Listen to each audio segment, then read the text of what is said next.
在战争片里面，我们经常可以看到像这样空投炸弹的画面，其中有一个细节，不知道你有没有注意到，就是在这些航空炸弹的头部和尾部都装着一个像是小螺旋桨一样的东西，并且随着炸弹下落，气流吹过它们，这两个小叶片还会快速的旋转起来。那么它们究竟起什么作用的呢？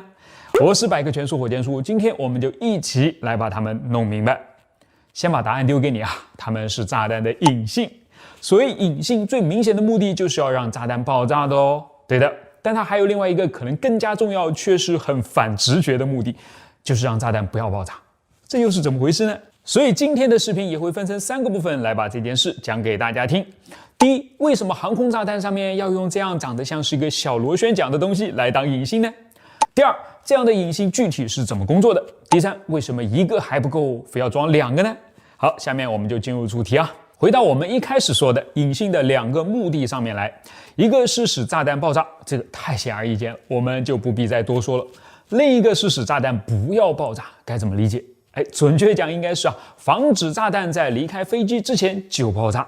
你仔细想想啊，虽然这根炸弹的目的是完全相悖的，但是在把它扔到敌人头上之前，不要误伤自己，难道不是一件更重要的事情吗？尤其是考虑到炸弹所处的环境是多么的恶劣，就更应该为此捏一把冷汗了。飞机上的颠簸，遭遇炮火后的震动，落出弹仓时相互之间的碰撞等等，哪一个环节对于碰撞敏感的炸弹来说不是一种巨大的考验呢？但它就是碰不炸，为什么呢？因为这个时候的炸弹撞针和敌火压根就是错位的，哪怕碰得再厉害，连撞针都给碰动了，可敌火不在那儿，它依然炸不起来啊。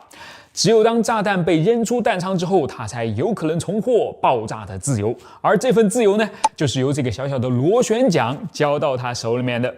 不知道各位听到这儿有没有一个疑问啊？如果仅仅只是为了让炸弹舱内不炸舱外炸的话，那完全可以通过一个简单的机构，在炸弹被释放的一瞬间解除它的保险，让撞针复位嘛。就像扔手雷之前那简单又帅气的拉栓动作一样，干嘛搞什么螺旋桨呢？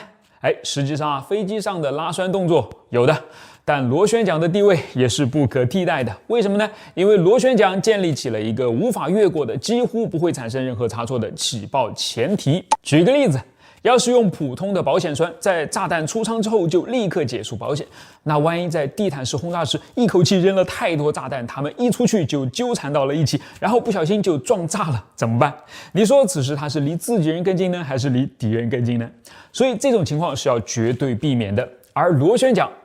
在炸弹上呢，它应该叫做引信的空气叶片，必须要旋转起来，并且还一定要转上相当的圈数之后才会解除炸弹的保险。这等于是设了一个前提条件，而这个前提条件还只能是把炸弹丢出去，并且让它在空中飞过一段距离之后才算完成。其结果就是航空炸弹对自己人而言相当安全。当然，有朋友可能就会有疑问了，很多炸弹不也是赤裸裸的直接挂在机身外机翼下吗？飞机前进时吹过来的风让这些空气叶片转起来，等转够了，保险也就解除了，不是照样危险吗？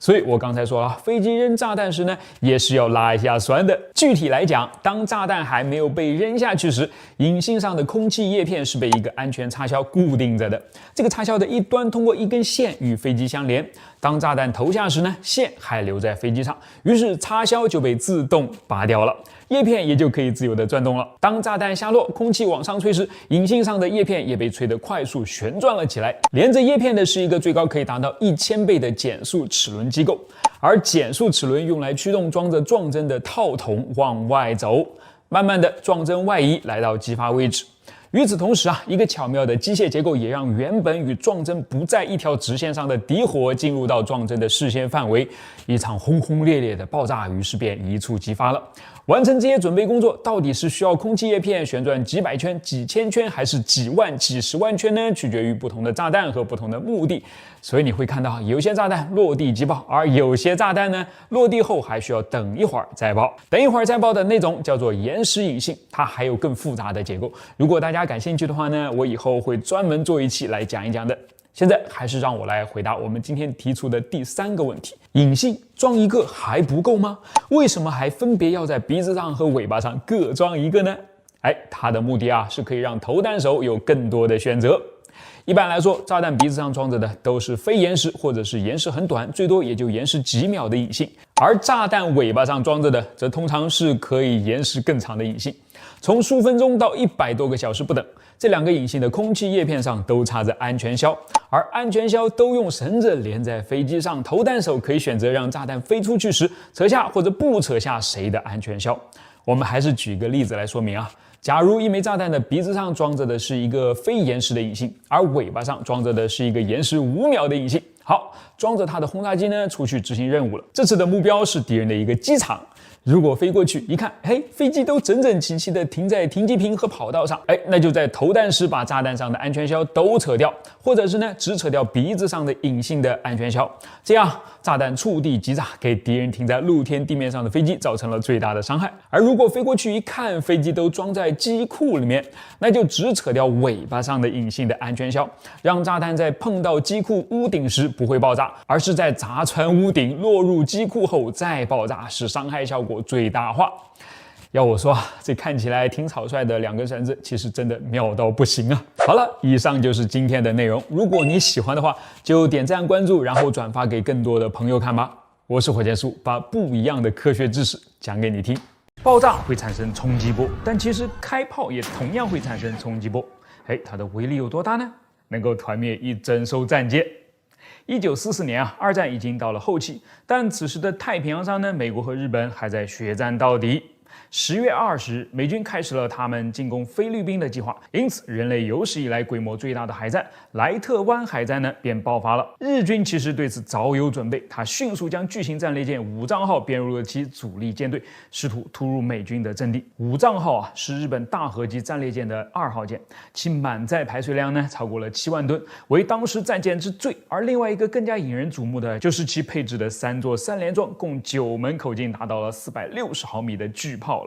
相比之下，美国的伊阿华级战列舰呢，主炮的口径只有406毫米，比人家足足少了50多毫米啊！但是就是这9门无敌主炮，马上就要犯下一个巨大的错误了。10月24日，在奔袭中的日军舰队突然就遭遇到了美军航母舰载机的猛烈进攻，这其中呢，巨大的武藏号更是成为了众矢之的，被美军重点照顾了。不过众所周知啊，此时的武藏号上，但凡是能够找一点空隙的地方呢，都被塞满了防空炮塔，所以密集的炮火也给美军造成了很大的麻烦。尤其是日本还有一样奇葩的武器，那就是他那9门460毫米巨炮呢，不仅可以对舰，还可以拿来对空。他们可以发射一种叫做3式弹的特殊炮弹，在把发射药填满之后啊，这种重达1吨多的炮弹可以被发射到1万米的高空，爆炸之后产生的1200枚燃烧弹能够覆盖周围120到150米的范围，不仅可以打乱敌机的编队，还因为其十分可怕的炸开场面，在视觉上也能起到足够的震慑效果。于是，在遭遇到美国军机的突袭之后呢，武藏号就在他们还离自己有20公里的时候呢，便首先用主炮轰了一轮烟花上去，接着在全员高射炮就位，与逼近的美军机群进行肉搏，这样他就勉强撑过了第1波空袭。虽然已经被数枚炸弹命中，甚至还中了鱼雷，但是高炮依然还是可以继续的突。接着美军的第2波空袭来临了，日军指挥官呢准备继续沿用之前的战术，也就是先开460毫米主炮，用3式弹打出弹幕，进一步震慑美军飞行员，然后再用高射炮来支出近防网。但是在拉响主炮开炮前的警报时，很多高射炮炮尾的射击其实是还没有停下来的，所以巨大的轰鸣声呢，直接就把警报声给吃掉了。打了鸡血的高射炮手此时还在继续的对着天上突，然后主炮就开火了。炮声过后一片安静，刚刚还在往外喷火的高射炮齐刷刷的闭嘴了，炮塔上的人也不见踪影了。他们去哪儿了？原来他们是被主炮开炮时产生的炮口风暴烧到海里面去了。不光人没了，就连高射炮上的光学瞄准具呢，也都无一例外遭到了破坏。武藏号上的防空力量瞬间腰斩，很快便在美军的集群攻击下沉没了。所以什么是炮口风暴？为什么武藏号在第1次开炮的时候没有受到炮口风暴的影响，第2次却几乎被灭了门呢？炮口风暴又究竟会对战舰造成多大的破坏呢？我是百科全书火箭叔，在这儿呢先暂停拉个关注。如果你喜欢我讲的内容，就千万不要吝啬把你的赞点亮哦。长按大拇指呢，还会升级成强烈推荐，战斗力翻倍，鼓励值飙升，相当于就是给我打了一针鸡血，可以让我更卖力的给大家讲好玩的内容了。好了，回到炮口风暴，它是火炮开炮时以炮口为中心点产生出的一个爆炸冲击波。这张美国海军爱荷华号战列舰在一次演习当中9门主炮侧向齐射时的照片，把炮口风暴的威力呢展现得淋漓尽致啊！你看到那片巨大的凹下去的海面了吗？那就是被球形的冲击波给挤下去的。在炮弹离开炮管之前呢，我们可以把它理解为是一个一直在堵着后面的由推进剂燃烧后所产生的大量高压燃气的东西。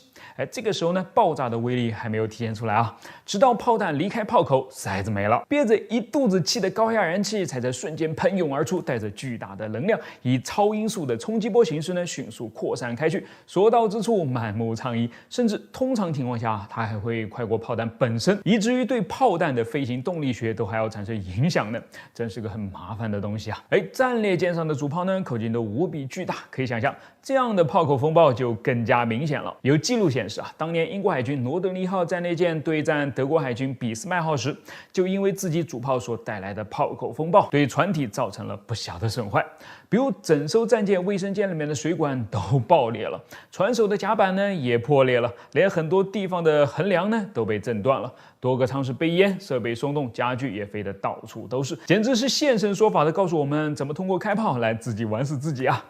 不过很奇葩的是，这种损坏却似乎一点都没有影响到罗德尼号的战斗力，它竟然为英国海军击败俾斯麦号做出了突出贡献。当然，罗德尼号呢是个特例啊，因为它受到了吨位限制，所以船体用的钢板比较薄，才会这么惨。其他的战列舰呢就要比它好多了，至少舰体本身并没有像它这样伤得这么深。但至于舰体上的其他东西嘛，就不好说了。美国的2艘战列舰南达科塔号和华盛顿号都曾经因为开炮时过于专注，有过把停在舰尾的水上飞机给直接震到海里面的情况。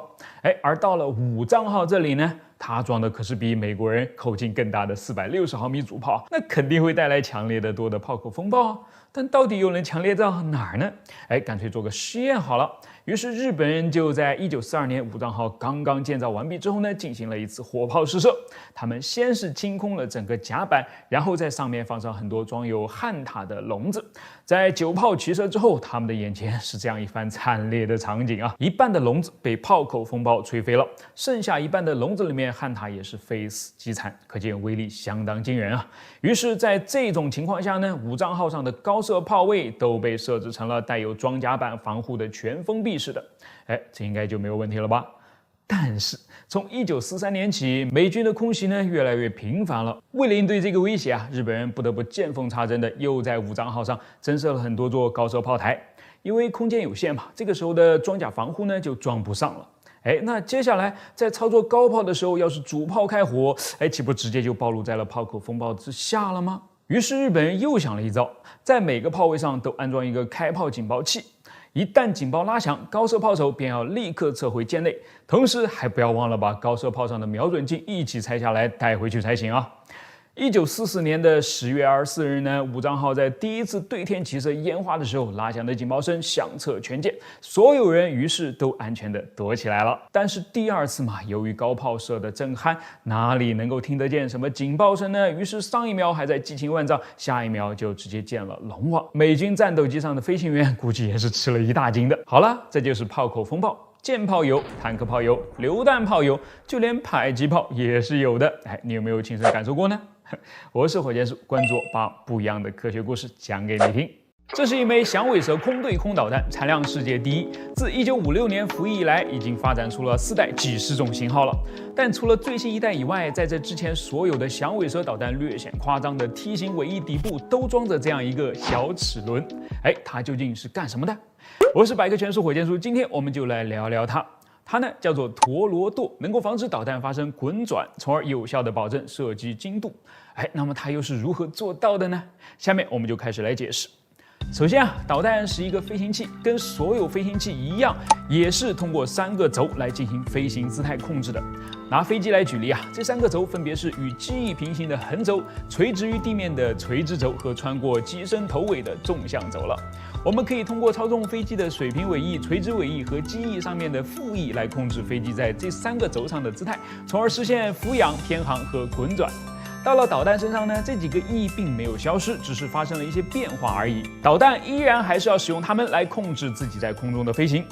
从布局上看，大概可以分为以下4种：尾翼控制、压翼控制、中翼控制和非常规控制。比如用推力矢量的发动机，在导弹前部装上能够提供横向推力的小型发动机，有点类似于像猎鹰9号上面用于调整姿态的冷气发动机等等啊。而近距离空导弹通常采用的都是压翼布局。为什么呢？因为它一般尺寸都比较小，弹体尾部在装了发动机之后呢，根本就剩不下任何空间来布置舵机了，于是尾翼就只能固定不动，控制姿态的重任只能往前放，落在了压翼身上。但同样还是受制于窄小的弹层啊，舵机放不下太多，通常只能塞进去2个，来分别控制对称的2组压翼，也就是一左一右水平的2个压翼和一上一下垂直的2个压翼了。这就带来一个问题啊，当水平的2个或者是垂直的2个只能同时同方向转动，而不能像飞机机翼上的副翼一样向2个相反的方向插动时，这2对舵面只能操纵导弹做俯仰和偏航运动，不能操纵导弹做滚转运动。这看起来有问题吗？只要上下左右的方向控制好了，不就能追着敌人满天跑了吗？问题大了，你想，要是弹体不发生滚转还好，要是发生了，它靠什么来让自己回到原位呢？而要是回不到原位的话，俯仰和偏航的操作不也同样偏离了原位吗？原本是打算向左拐个弯，现在却拐到了左上，还能够追到目标吗？而导弹在空中飞受到的干扰条件那么多，发生滚转几乎是一定的，那可如何是好？这就是响尾蛇导弹原本面临的尴尬局面了，因为它也是一枚近战空导弹，使用的也是压翼布局，而它的化解之道就在这个不起眼的陀螺舵上面了。陀螺舵看起来像是一个齿轮，但实际上更像一个风车，它通过一根轴安装在尾翼的尾部，可以相对尾翼发生偏转。当导弹在空中以2.5马赫的高速运动时，迎面而来的高速气流会将陀螺舵里面的陀螺锤的高速旋转起来，其转速最高可以达到每分钟3万圈左右。于是在高速旋转之下，它就获取了一样特殊的本领，能够保持自己姿态不发生变化。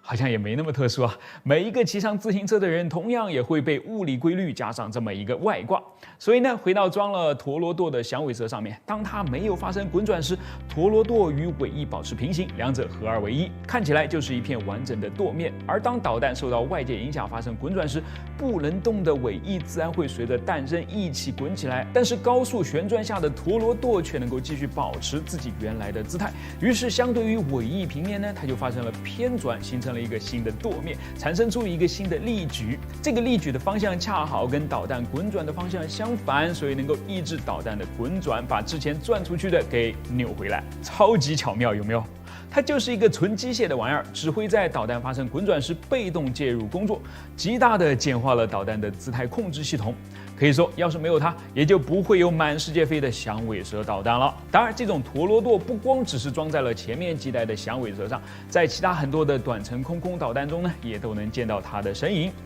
但是进入21世纪啊，这种略带妥协的技术显然满足不了机动性更高的打击需求了。所以在最新一代的响尾蛇 X 上面呢，我们可以看到原本硕大的尾翼已经缩小了好几层，陀螺舵也不见了踪迹，姿态控制的重任已经交给了带有矢量推力的发动机了。好了，这就是今天的内容。下次当你在看到导弹尾部的小齿轮时，应该知道它就叫陀螺舵了吧？我是火箭叔，关注我，把不一样的科学知识讲给你听。